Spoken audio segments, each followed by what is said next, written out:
Boris Izaguirre es mi invitado esta noche. Usted puede comentar la entrevista con la etiqueta Shirley con Boris a través de las redes sociales que están en pantalla. Boris, hablábamos del libro de Elizabeth Fuentes. En ese libro dices no ser buena persona y te defines como un poco diabólico. Esa afirmación, en el contexto del escritor, choca con lo que planteaba Kapuscinski, el reportero del siglo XX, quien afirmaba que las malas personas no pueden ser buenos periodistas. ¿Cuál de los personajes que tú interpretas, el escritor, el showman o el Boris Izaguirre íntimo, encarna esa afirmación? Bueno, pues yo no sé, fíjate que muchos de los periodistas, bueno, básicamente en España, que conozco son pésimas personas, pero bueno, es una opinión, ¿no? Y yo creo que tú siempre cuando estás ante una entrevista, pues la verdad que siempre estás un poquito como en guardia de que las cosas, vaya a haber un momento que sea incómodo, ¿no? Yo pienso que... yo realmente no sería nunca amigo de un escritor, ¿sabes? Lo encuentro que los escritores somos vampiros, no somos personas de naturaleza grata, porque un escritor está siempre observando una historia y está siempre tratándote como que si tú fueras la siguiente historia.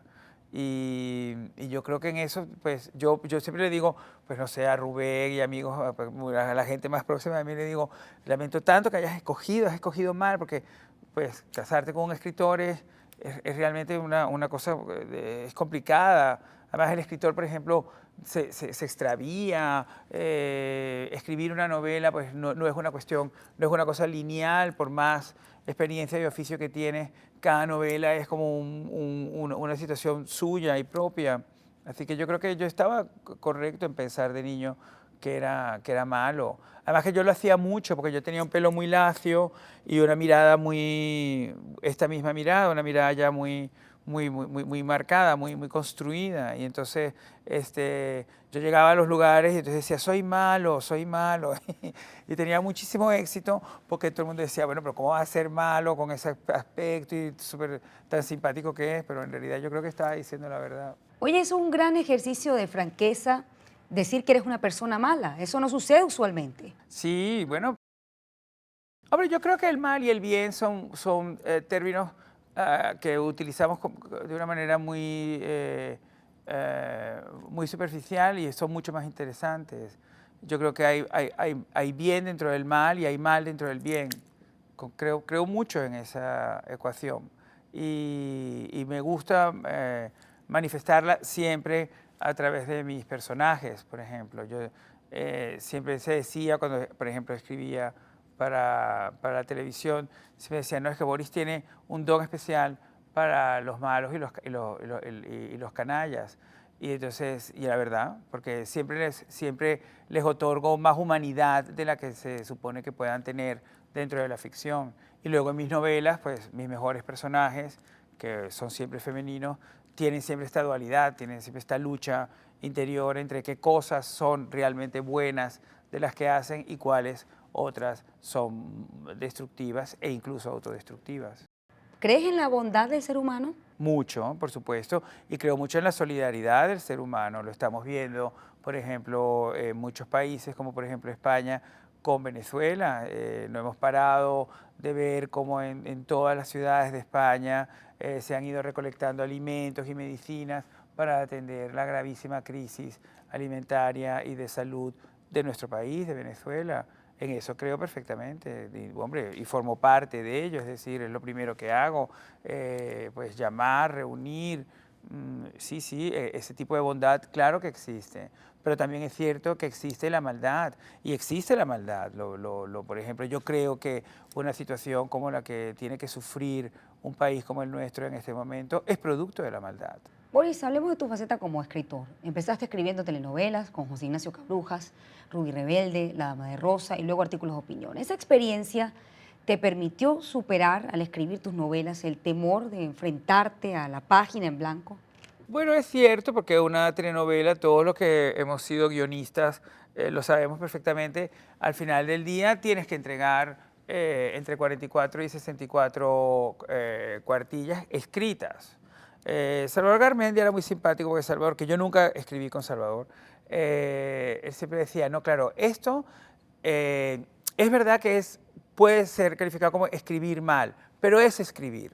Entonces yo entendí eso también, yo dije, claro que sí, es decir, cuando te enfrentas a una escena de una telenovela que tiene que estar lista, pues bueno, tú dices, bueno, vale, vamos a hacerla. Y puedes de repente equivocarte y volver a rehacerla y corregir, pero tienes que saber que a las 5 de la tarde tiene que estar hecha y lista. Es como un traje, ¿no? Que también en una fábrica de trajes, pues puede que la manga la quisieras hacer todavía más divina, pero tiene que estar lista. Entonces, bueno, pues es así. Ese tipo el oficio para mí ha sido siempre lo más importante. Oficio, oficio, oficio. Soy como un enfermo del oficio. Todo donde voy, estoy viendo cómo aprender más, cómo aprender más.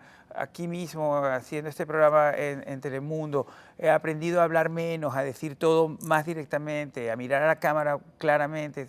Es oficio, el oficio, es todo, es esencial. Y por eso le estoy muy agradecido de haber sido guionista de las telenovelas, porque me dio oficio.